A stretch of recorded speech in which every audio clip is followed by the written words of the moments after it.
It's time for another podcast episode. I now understand why on the cover of the Olympian Affair it's two swords. Two dueling swords. Two dueling swords even. It's like this book seems all about duels. We get a lot of answers. It's always nice when the cover art makes sense on a book and you're like, that's what it is. Precisely. That's how I feel too. It's like, just looking at the cover now, I think there's a couple things that kind of make sense. Like you got the cats on the bottom, and they're pretty central to the story this time.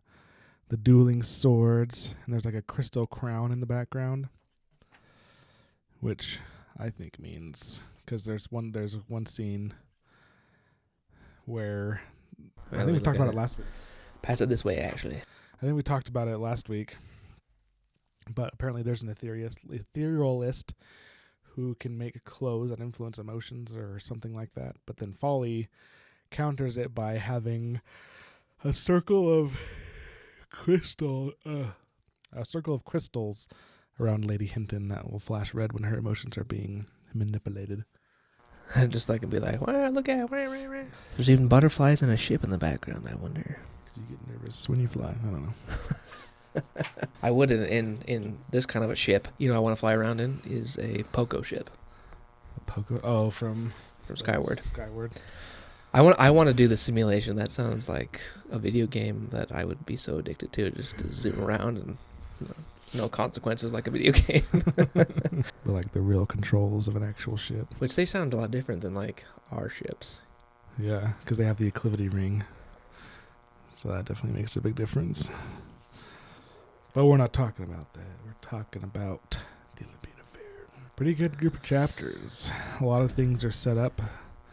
I think Jim Butcher is a good kind of like intrigue, mystery type of writer. And I think it's because he has all that experience from Jim Butcher. But we definitely see a lot of that here. And to kind of lead off where we left off, last week we kind of had a cliffhanger. Like they got attacked by surface creatures. We didn't find out what, but one dude did die. Yeah, just kind of like we don't know who it was, obviously. And yeah. It's just some dude. And then find out, kind of get a little more light into how harsh the world is there. Because after he died, everyone kind of just was like, he was a good guy, and then went back to work. Yeah, so, literally, that's what it was too. Yeah, and Bridget was all shocked. She was like, "Wow, is that like the only memorial he gets? Like some dude just gets eaten by some surface creature, or something?" When you have death, like they do, happen so often, you can't hold a 2-hour funeral every day or every few hours. And we get a super close-up look at a couple of surface creatures, the scythe mantis or sword mantis. What are they called? I think they call it a sword mantis. A sword mantis, those things. But they refer to it as a scythe too. So, but not a scythe mantis. It was a sword mantis that swung around scythes. Oh, all right. Makes a lot of sense. But they're basically huge praying mantises. Yeah, which I thought was like are super armored. And they have 4 eyes. Yeah, that's exactly what I pictured. It was just some exactly triangle-faced mantis. Yeah, because they even had like wings. Because they were all attacking Bridget and them, which I thought was a pretty cool part because we meet another etherealist. I already forget his name. What the frick is his name? There's another etherealist on the ground who's living with a cat who's the chief of the areas that the dwarf cats want to live in. They're going to ask permission to live there, and the cat's with him, and they meet him, and he has like he seems like this crazy like. I picture it. If any of you have seen the movie Jumanji, the old one, not the new ones, like with Robin Williams. Like Robin Williams. I kind of pictured this etherealist like Robin Williams when he first comes out of the game, and he's like all like scraggly and bearded and covered in like leaves and loincloths. That's probably not too far off because he lives like a hermit type of life where like he probably doesn't keep up with his hygiene. Or maybe he does because there's a cat living with him. Probably it's like, you smell it, go take a bath. Yeah, maybe. Who knows? But yeah, when they meet up with him, they get attacked by the 2 mantises. And he has like he has a spear that he uses to fight with, which I thought was cool. And he has a crystal on it. And he can shoot energy out of the crystal. And Bridget was saying that it kind of had the same sound and feel as one of the cannons on Predator's ship. So he has like mini size. Like a handheld cannon, pretty much. Yeah. And he uses it to great effect. Indeed, he does. Because he was able. There was two of these sword mantis things, and he took down one by himself. Then it took Bridget, Benedict, Raoul, and Fenley. Did the other cat help? A little bit, yeah. So it took like almost 5 of them to take down one, while this other guy's just like, yeah, I got this one by myself. Like, what? Holy crap. Pretty intense.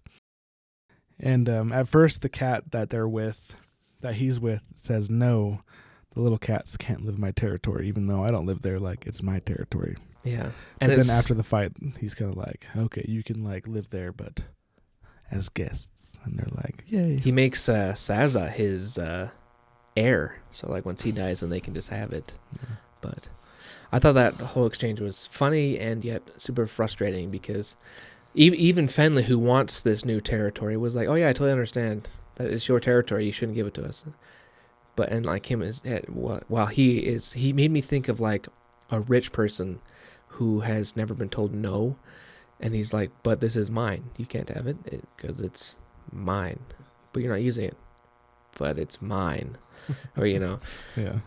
So it drove me insane. I would have swatted the cat like, you need to Right, just like kill them so they can have the territory. But yeah, you know what? I've got more moments that I think with the cats that I just picture that was funny. Because when they're fighting the sword mantis, Raoul jumps on its face and is like clawing at it and crap, and I totally pictured that scene from Emperor's New Groove when Yzma's turned into the cat and just like attacks Pacha and is like all over his face going I just like to picture Raoul doing that, even though he was kind of just latched on there scratching. Yeah, he like bit onto the antenna and was like scratching its eyes and stuff. Yes. But yeah, and then because their end of the bargain is fulfilled, we learn what attacked Habal dependents. It was a Mistmaw. Yes, which it makes me ask more questions, because I want to know how a Mistmaw was able to kill everyone the way it did, because it just kind of seemed like it sucked them all away, like Thanos snapped them and everyone just... We still don't know how it worked. We just know it was a Mistmaw. So we don't know anything. I think the only thing we know about the Mistmaw is that they're huge and everyone is super scared of them. Apparently they can just go...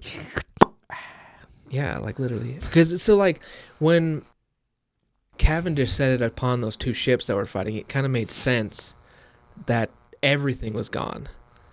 Like the ships and all the people. But with the spires, I'm kind of like, there's still stuff left behind. So how did you... Yeah, except for how did it get all the people? Because the skyport was all gone. Yeah, so there was some damage. The skyport was completely gone. Yeah, the skyport was completely gone. And there was other damages everywhere. The rest of the Happle was pretty much not damaged. But all the inhabitants were gone, so it still doesn't really explain. And if like...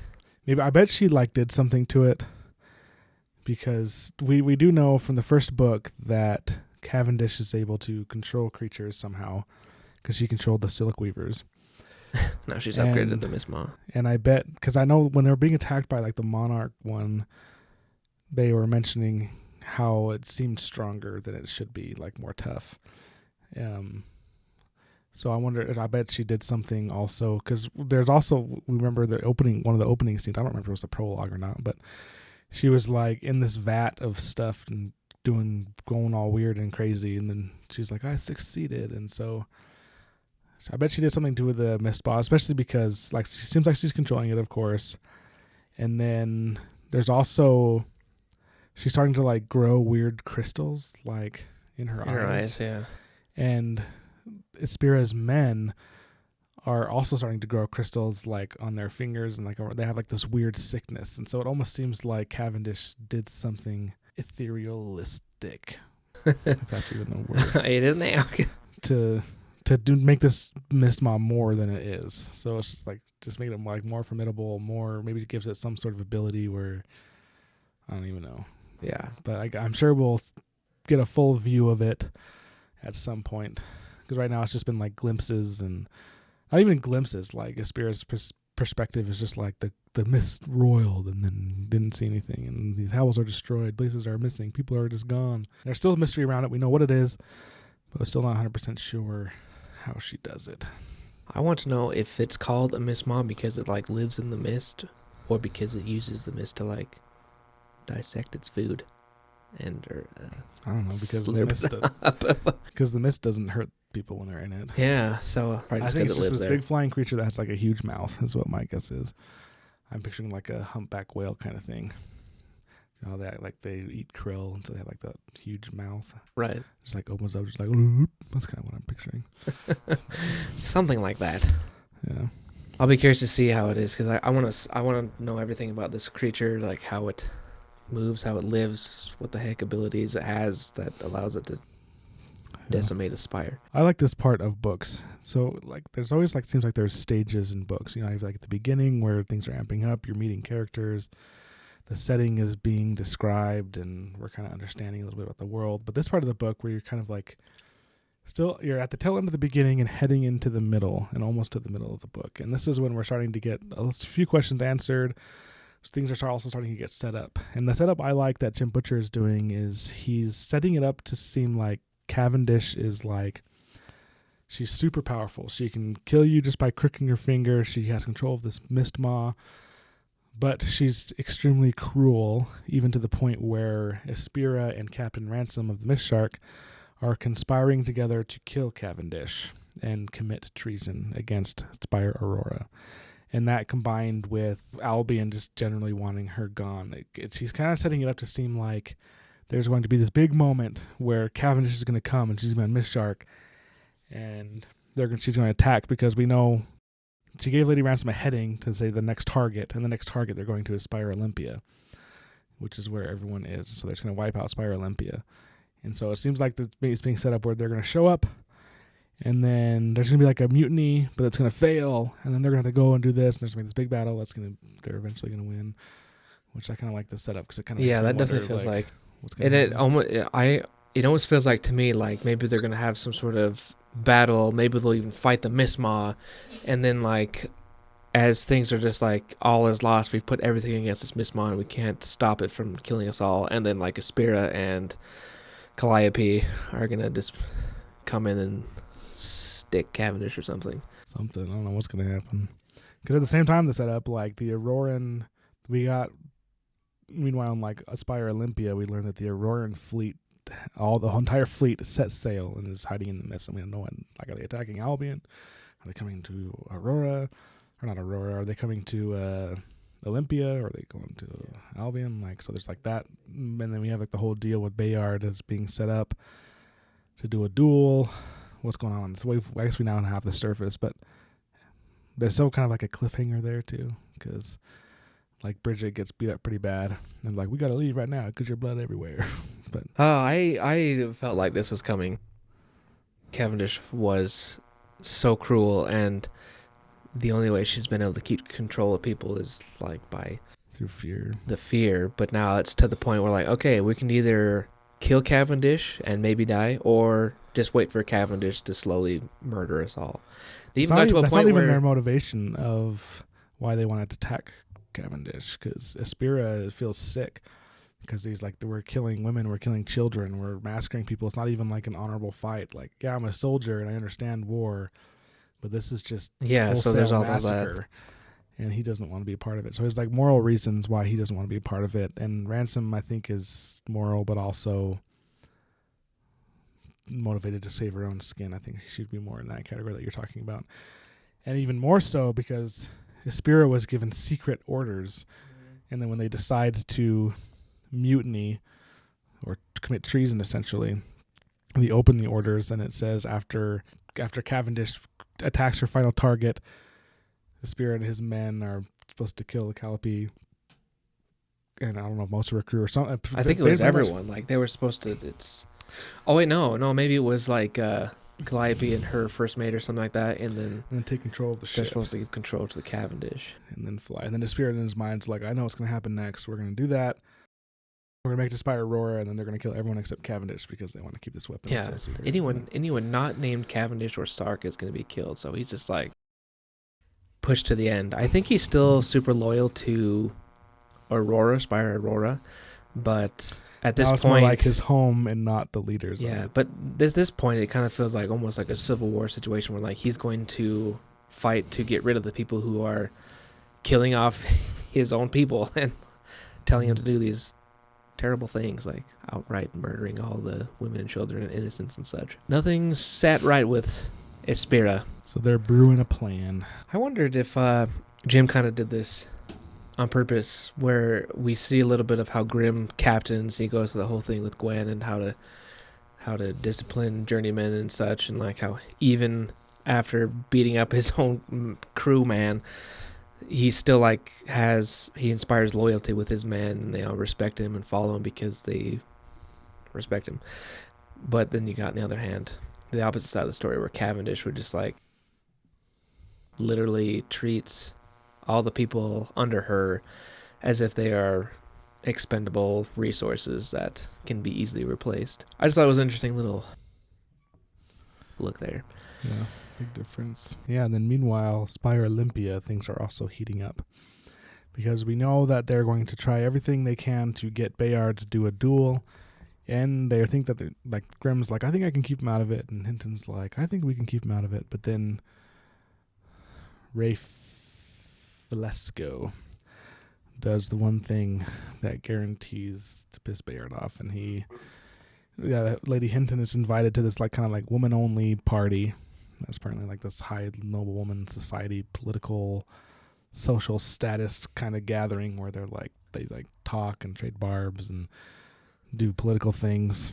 And then it's almost like those are the weirdest things to me, but it's like those are the battles that just the same, except for, y'all, they're still alive after it and stuff like that. Yeah. But it's like their own little. And then Rafe shows up, and he slaps the crap out. He doesn't slap the crap. He just slaps Lady Hinton. And Lady Hinton's response is she punches her name. I forget what her name is, but she's an etherealist of some up and up academy that they're for the Atlanteans, and she punches her and challenges her to a duel. So she sets up the situation where, because she knows that because she's just been slapped by Velasco, that Bayard's going to lose it and duel him.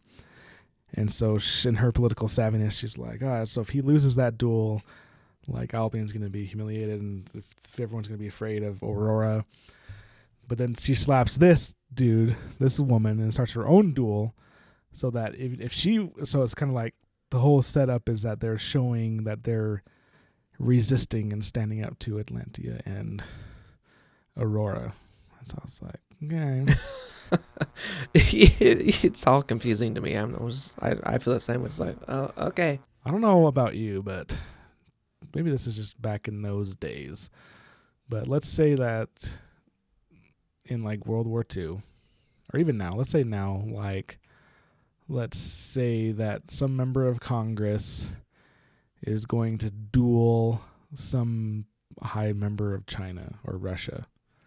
And if they lose, that's going to make me afraid to go to war with Russia, because their one duelist beat our one duelist.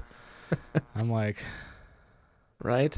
That doesn't compute at all. But I guess, like, if I heard like, oh, this guy killed him in a duel, I'm like, okay, like, we have like this huge powerful army. They have a huge powerful army. Like, that's not, one duelist doesn't mean their whole nation is. Yeah. I'd be scared if like it was like, oh, our best duelist was killed by their best duelist, but now you got to go fight him. Like, I'm not as good as our duelist. I can't kill him. Yeah. What the heck? But then you like, I'm just gonna blast him with a cannon. I'm not gonna exactly go and fight him in a duel. I'd be like, and so it's like this whole like this political, and it basically boils down to stupid politics, where like the noblemen are like, oh. Yeah, that's what it feels like. Oh my goodness, he died in a duel. And like, that's the whole thing they're trying to do. They're trying to manipulate the stupid noble people that have all the control and power. And they're so easily manipulated by stupid political stunts like duels and public humiliation. Like, if we're humiliated publicly, that means that you shouldn't be our allies and that we're not going to win a war. Yeah. Like, it's so stupid. Somehow that translates into your army now sucks and it's not going to win. So I'm like, that must be just a different time, because I just don't see that same reaction now. Like if like a Chinese duelist beat an American duelist, that means that Britain would no longer be our allies. Yeah, it really doesn't make sense now. But I guess in these weird like medieval type, back in the day type things, that's kind of how it worked. I just thought it was stupid. Because I wondered, is that how it kind of was That's how they have it set up. In our medieval time. I don't know.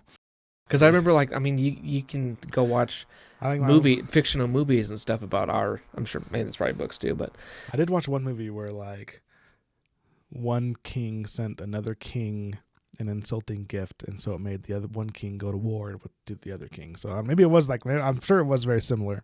Their pride and ego is just so dang touchy that it condones going to war and killing other people over for stupid things.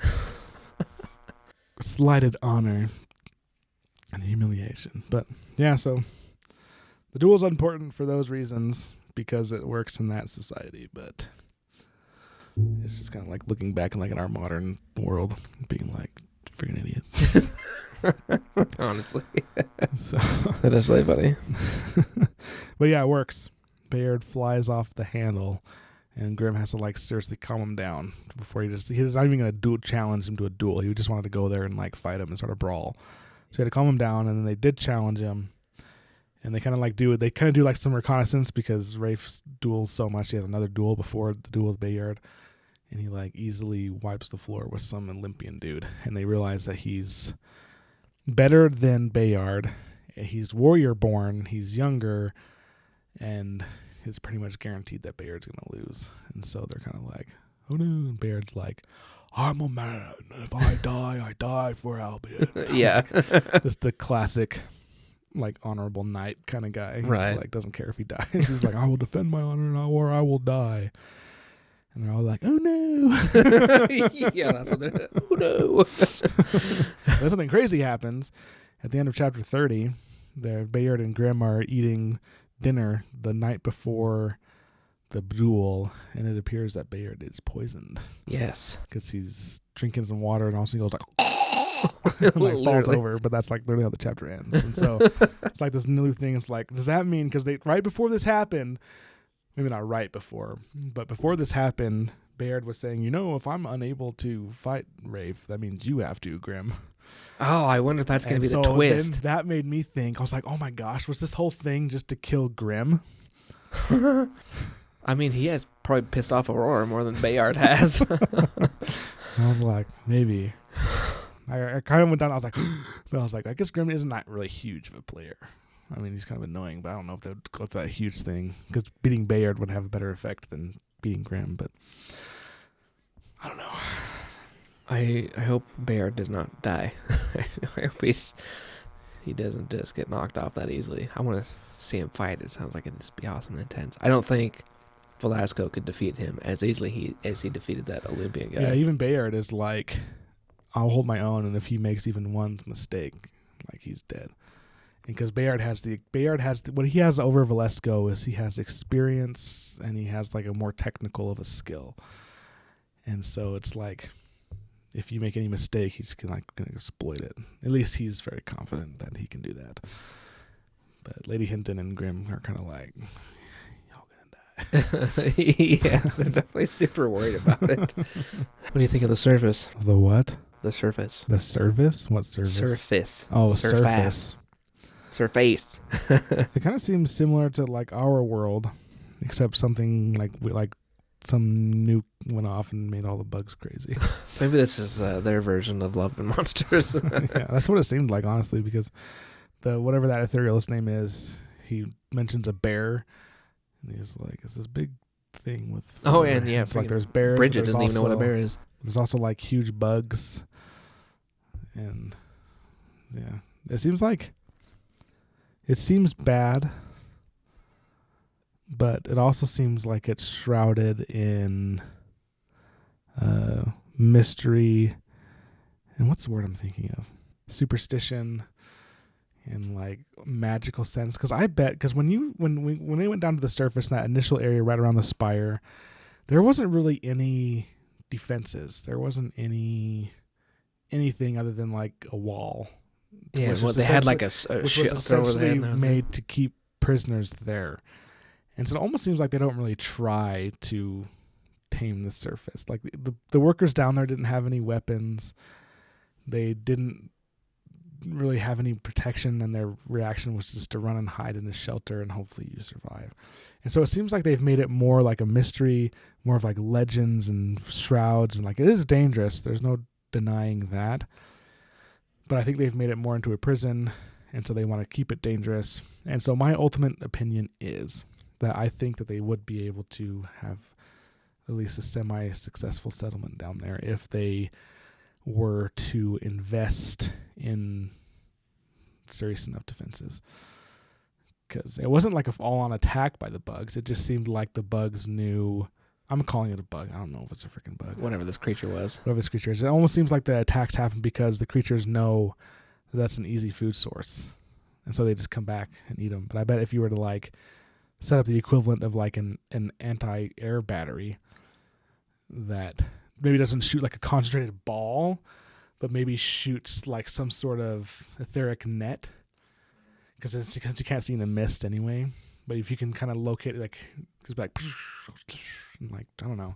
It seems like they could do more, and I don't think it's as super intense as they are saying that it is. Obviously, if you go out by yourself, if you do these things, like, it can be bad. Yeah, I bet you a lot of people would have to be like ordered or forced in order to make the surface a little more livable. They honestly don't really have any reason to. The Spire gives them everything they need. Yeah, but maybe that's part of it too. The surface also seems to be a lot similar to our world, because the Etherealist Master is fishing, and he's like, "Oh, have you guys come to fish?" And Bridget's like, "What's fish? What's fishing?"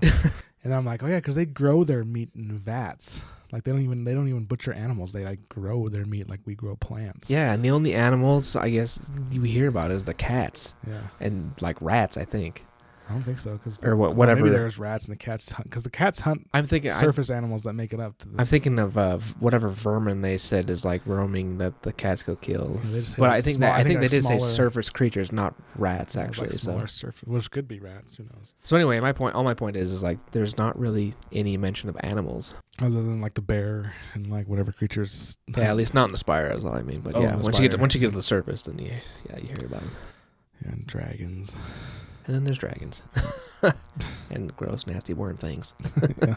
So it is treacherous, but I think it could be made.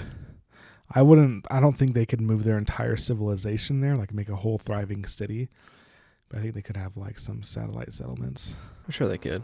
Just make it more defensible. They got reasons of one or the other of whatever. Yeah. Anyway, the surface is still something that is quite a mystery. I would like to see more of it, but I think this is more focused on Spire Olympian. Yeah. I mean, after all, it is named the Olympian Affair, not the Surface Dwellers or something. I mean, at this point, even though, like, yeah, Bridget and Benedict discover that they're controlling a mist shark somehow, mist maw, but they're not going to be able to get that intelligence to Spire Olympia, because they're like literally, Cavendish is literally on her way there. And so, I mean, I don't know. I guess they'll tell the Spire Arc and be like, "Oh, it's a mist maw," and he'll be like, "What the crap?" But I don't think their discovery is going to really have any effect on what we're going to see in Olympia. Mainly because Cavendish is like already there, like on her way there. And it takes 5 days from Albion to Olympia. Right. So their fastest ship Predator is already there. And so it's like they don't have. It's crazy that it takes 5 days by flying. These ships must not fly that fast. I don't know. Because I think an airplane could get there in a day. So they're still sail ships. Like, it never mentions anything about thrusters. So maybe they are. Well, but they also can do like swoops and can adjust fast enough that G-forces make people like almost fall to the ground, and so I don't know. Or this planet is huge, so the spires are just way far apart. Maybe, I don't know. Something like that. But man, I think it would be super depressing to live on the surface, whether you're there for like your own job or you are a prisoner. Because like, I couldn't imagine just going about your day and be like, "Oh, there's the mist right there. There might be something that come out and kill me." And there's so many deaths that it's more like eventually you will die. I think they only send the worst. Yeah. So were all the people that they ran into It is. criminals? I don't think so. Yeah, that's what I was thinking. I think those people were more just like workers. Or at least they didn't say anything about them being criminals. Yeah. So I mean, if you were a criminal, that would be different. But if you're like down there for your job and like you're not a criminal, that's still I'd just be like, can I just let me in?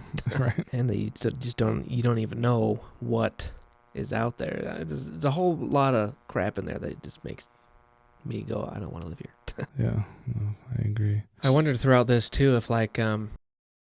if Ispera will just turn against Cavendish, or if he's going to go full on rebel against his own Spire, maybe like join up with Albion people a little bit. Because I mean, Tuscarora is part of all this too, not just Cavendish. Tuscarora's the one that ordered it. So I'm wondering, and he knows that. I'm pretty sure now. Yeah, but he's still mainly motivated by he wants to stop what's essentially genocide. But he's never said, I'm going to defect to Albion. No, he definitely hasn't. I'm just wondering if by the end, or maybe like the next book or so, it will turn to that. I think it's going to be a Halo scene. Okay. Remember Halo beginning opening on Halo 2? The Arbiter scene? Oh, okay. It was going to be something like that. Where like Ispera's... Where Ispera's going to go back and Cavendish is going to be dead. And then he's going to get executed.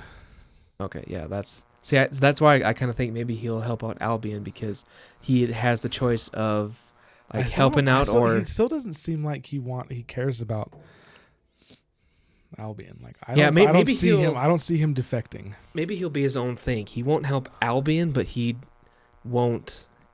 be working against Spire Aurora, and maybe he'll do his own little thing with his crew. Maybe him and Calliope's men will all get together and they'll do stuff. Pirates together. Yeah.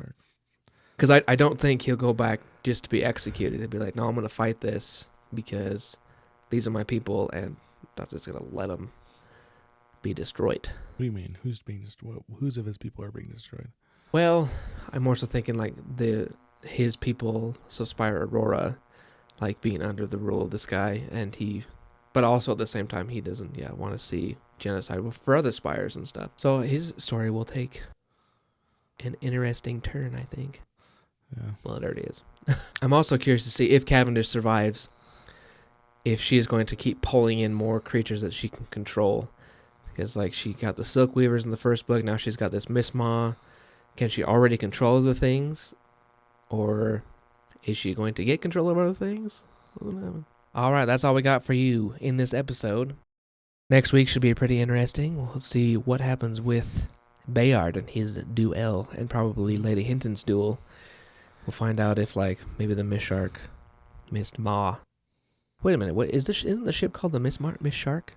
The ship's called Miss Shark, but the creature's called Miss Ma. Right, okay, that's why I was trying to figure out why the heck Miss Shark is in my brain. Yeah, that's why. So we'll find out if the Miss Shark and the Miss Ma will get to Spire Olympia, see what happens there, if they destroy everyone, or if they somehow fight it off and such. Yeah. If you're following along with us or have already read the Olympian Affair, let us know your favorite parts of what we read so far. Happy reading, all. Happy reading.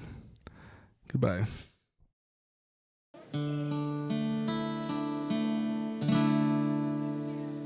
It's over.